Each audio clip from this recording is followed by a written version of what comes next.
자, 여러분들 오늘 또 새롭고 재미있는 강의로 한국 교회사를 시작해 볼까 합니다. 날씨가 많이 덥습니다. 그래도 여러분들 일하시면서 운전하시면서 그리고 편안하게 앉아 계시면서 제 강의를 만화 보듯이 들으시면 어떨까요? 말씀드리고 예고해드린 대로 오늘은 천주교의 3대 박해, 좀 더 구체적으로 말씀드리면 4대 박해에 대해서 말씀드리겠습니다. 천주교 4대 박해라고 하는 것은 첫 번째, 신유 박해, 두 번째, 기해 박해, 세 번째, 병오 박해, 네 번째, 병인 박해.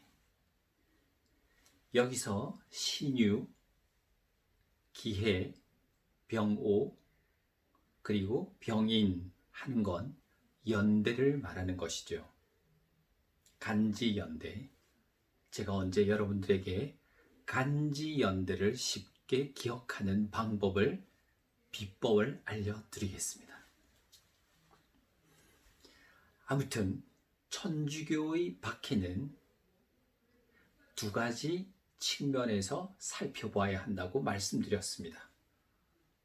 첫 번째는 당연히 제사 문제, 전례, 제사 문제였죠. 두 번째는 정치적인 측면이었습니다. 제사 문제는 중국에서도 이슈가 됐어요. 100년 동안 이슈가 됐던 사건입니다. 아무튼 조선에서 처음 자체적으로 믿고 자체적으로 신앙하고 자체적으로 고백하고 이와 같은 세계의 전교 역사상 유례가 없는 독특한 특징을 가졌던 조선이지만 이 제사 문제에서는 어찌할 수가 없었습니다. 앞서 을사 추조적발 사건,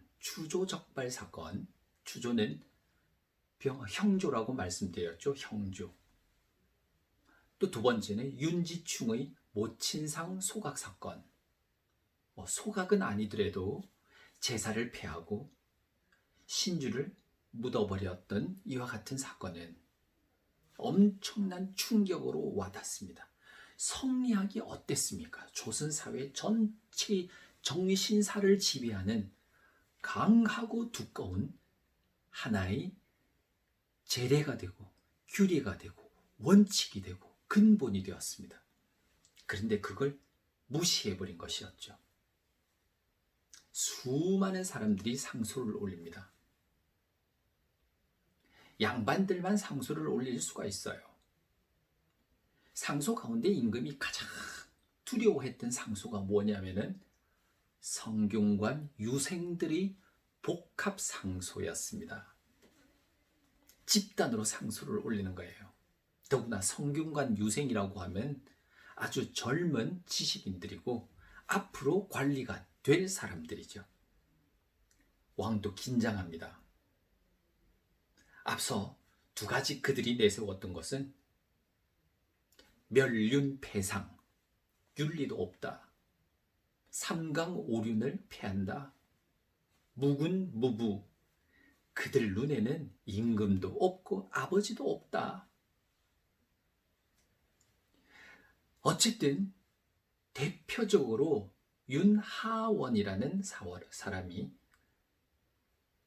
상소를 올렸는데 그 상소에는 이런 내용이 적혀 있습니다. 그들에게는 천주만 있고 임금과 부모는 없다. 천당과 지옥은 있어도 그걸 통해서 백성들을 현혹시킨다. 보이지도 않는 천당, 지옥, 이런 상소를 올렸습니다. 유하원. 이것들은 큰 물보다도 홍수보다도 그리고 야생의 무서운 짐승보다도 피해가 크다. 이런 상소를 올렸어요. 왕보다도 교황에게 복종하라는 바로 전통적인 천주교의 지침, 교리에 따라서 문제가 생겼습니다. 이 제사 문제는 애초에 17세기 초에 마테오 리치가 원나라에 전도하러 들어갔을 때도 문제가 되었던 부분이에요. 근데 마테오 리치는 예수회 소속이었습니다. 예수회. 이 예수회 소속의 마테오 리치는 중국의 전통을 어느 정도 존중하고 전도를 하기 시작했어요. 예를 들면 당신들이 말하는 상제, 배상제, 위에 있는 상제를 섬긴다 라고 할 때 상제는 천주님, 하나님과 똑같다. 그렇게 인정을 했고요. 또 그리고 조상에게 드리는 제사는 종교적인 행위라고 보기보다 넓게는 정치적인 문제, 풍습에 해당하는 것이다. 미풍에 해당하는 것이다. 라고 해서 묵인해 주었어요. 바로 여기에 이제 문제가 생깁니다. 이 제사 문제를 우리가 제대로 이해하지 않으면 단순히 그냥 반대했구나, 제사 못 지내게 했구나, 초기에 그래서 박해를 받았구나 하지만 그 철저함은 지금 말씀드린 대로 중국에서도 100년 동안 문제가 이슈가 됐던 부분들, 여기에는 예수회와 또 다른 선교회, 프란시스코회라는 선교회가 이해 대립되고 있어요. 마테오 리치는 예수회 소속이야. 그래서 함께 중국에 와서 전통을 존중하고 유교와 적절히 교합했습니다.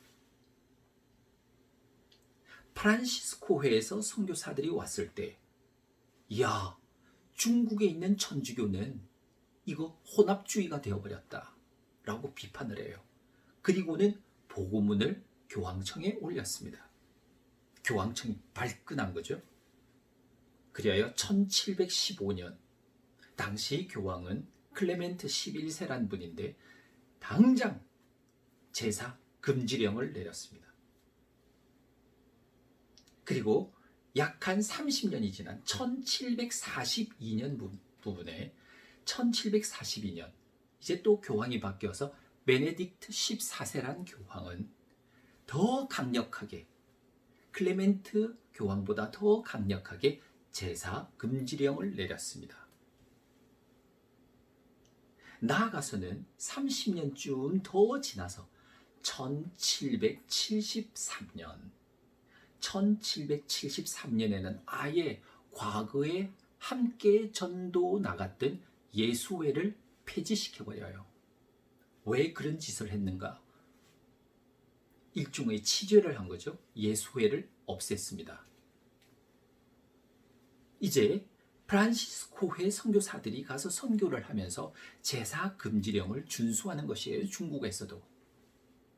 한국 천주교는 바로 이와 같은 분위기 속에서 받아들여졌습니다. 초기 이승훈이 영세를 받고 난 이후에 김범우의 집에서 교회가 막 자체적으로 시작되고 난 이후에 안 되겠다. 우리가 스스로 영세를 주고 또 그리고 누구는 주교가 되고 누구는 신부가 되고 이건 교회법에 어긋나는 일이다. 그러므로 우리에게 지도자가 와야겠다. 신부를 초빙하자. 그렇게 해서 윤유일이라는 사람, 이 사람도 정약용의 친인척이 돼요. 윤유일이라는 사람이 베이징 북경에 가서 신부 파송을 요청하게 됩니다. 그리고 마땅히 이 모든 일을 들은 신부도 제사, 의식, 배례 이런 것은 하나님을 숭배하는, 하나님을 섬기는데 위배이다. 금지토록 했던 것이죠. 앞서 지난 시간에 말씀드렸던 구베아 주교가 조선 천주 교인들에게 제사는, 조상 제사는 하나님을 섬기는데 위배되니 드리지 마라 라고 지시 전달 명령했습니다. 그걸 윤유일은 그대로 받아들여 왔던 것이에요. 이것이 확산돼서 그야말로 무군무보의 종교라라고 하는 소문이 전체적으로 퍼지게 됐던 것입니다. 또 하나는 바로 아주 중요한 정치적인 문제, 살짝 말씀드렸죠. 서인 대 남인. 그런데 이 남인 안에서도 신서파와 공서파로 또 나뉘어져요. 우리나라 당파, 파쟁 말도 못하는 것이죠. 신서파는 뭐냐? 서학에 대해서 수용하고 믿게 되는 파를 신서파. 반대로 서학을 공격하는 바를 공서파라고 불렀습니다. 남인 안에서도. 그러던 차에 정조와 최재공, 그 유명한 재상 최재공이 이제는 서학에 대해서 옹호하고 정약용을 너무나 사랑하고 좋아하고, 그런데 이들을, 최재공을 아웃시키기 위해서는 천주교 문제를 끌고 들어오는 거예요.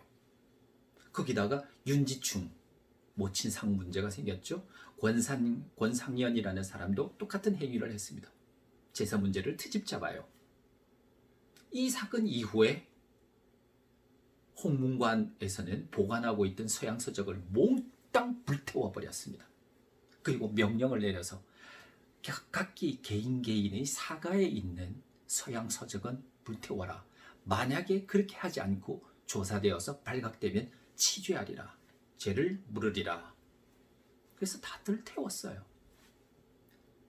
당파 싸움이에요. 당파 싸움. 교리 문제, 정치 싸움 두 가지. 바로 신유 교란 또는 신유 박해는 그렇게 해서 터졌습니다. 끊임없는 조선 교인들의 요구로 주문모 신부가 들어왔죠. 교세가 늘어났습니다. 교인이 늘어났습니다. 그런데 문제는 정조가 돌아가시고 정조가 죽고 순조가 즉위해요. 11살짜리. 그런데 이 순조는 어리기 때문에 증조모였던 유명한 정순황후, 영조 계비였죠. 두 번째 부인. 정순황후가 수렴청정을 합니다. 그런데 이 정순황후는 원한이 있어요. 김귀주라는 자기 오빠가 있었는데 이 오빠가 정조 때 죄를 물어 잘못한 일이 있어 귀양을 가게 돼요. 그런데 그 귀양을 가는데 앞장섰던 파들이 시파였다라고 해가지고 이 남인 시파를 단합하기 시작했던 것입니다. 그러면 그 도구가 무엇이죠? 바로 천주교였죠. 그렇게 해서 천주교 금지령 탄압령이 떨어졌습니다. 그리고는 정순황후에서 시파를 탄압하는 과정에 많은 천주교인들이 죽죠. 심지어 죽은 최재공은 죽고 난 사후에 삭탈관직까지 해버리고요.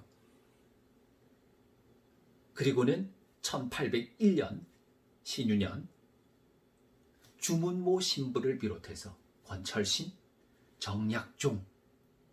정약용의 형님 정약종, 최필공 같은 사람들이 죽습니다. 많은 사람들이 죽고요. 이때 정약전과 정약용은 배교사를 쓰고 그나마 귀양을 떠나게 됐습니다. 정약용이 배교사를 썼어요.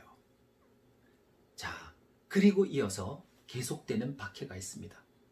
이들을 죽인 장소가 어디죠? 새남터의 피.